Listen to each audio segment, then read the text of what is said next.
Good evening, and welcome to Supreme News, where we bring you the stories shaping our world. I'm Maria Peters, and tonight, we're covering breaking headlines from every corner of the globe. From political shifts to groundbreaking discoveries, we've got the news you need to know. Stay with us for insightful analysis, on-the-ground reporting, and a comprehensive look at the issues that matter most. This is Supreme News. Putin orders mass production of hypersonic superweapon. Russian President Vladimir Putin has announced plans for the mass production of the Oreshnik missile following its successful test under combat conditions this week.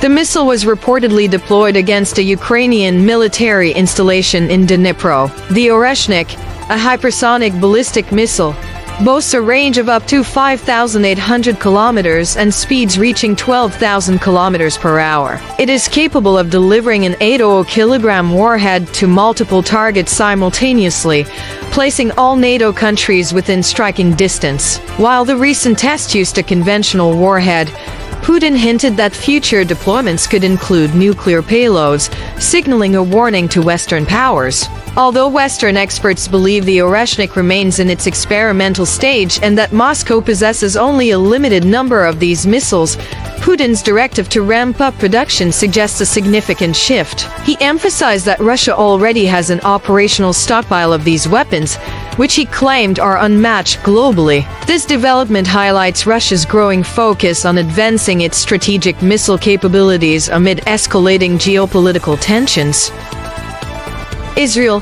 IDF troops uncover and neutralize Iranian-made weapons targeting Israel. For the past 2 months, Israeli Defense Forces IDF units, including the 810th Brigade and the Alpinist Unit, have been conducting intelligence-driven operations in the rugged terrain of Mount Dov. These efforts have led to the discovery and dismantling of Hezbollah weaponry and terrorist infrastructure. In the past week, IDF soldiers uncovered a Hezbollah launch site.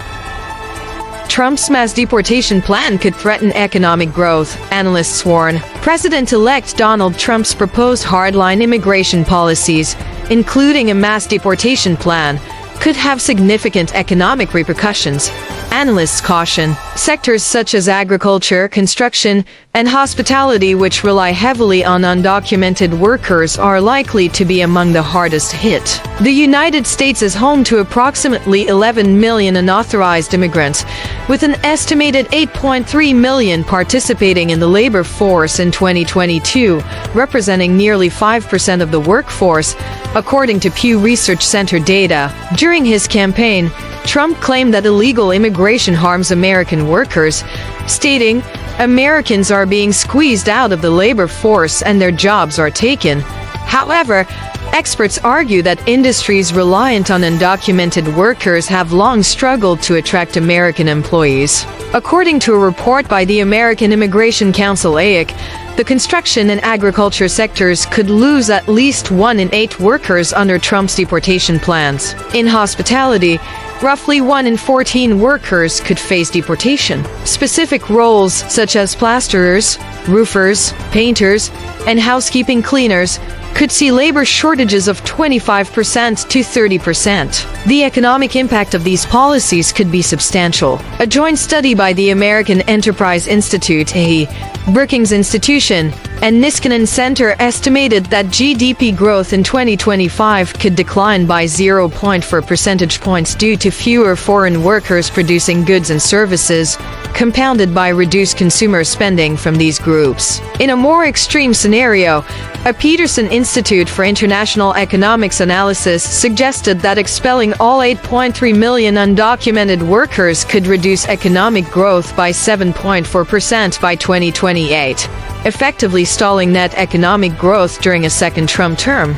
Additionally, wages would rise as employers struggled to fill vacancies, potentially driving inflation up by 3.5 percentage points by 2026. While the aggregate inflation effect may be modest, some sectors, particularly agriculture and construction, could face significant price increases, according to Pantheon Macroeconomics. Most analysts believe logistical, legal, and financial hurdles will temper the most severe deportation proposals, as seen during Trump's first term. Economists at Goldman Sachs predict net migration will decrease moderately, averaging 750,000 per year, down from the pre-pandemic average of 1 million annually. We're skeptical that the kind of deportations proposed on the campaign trail could occur.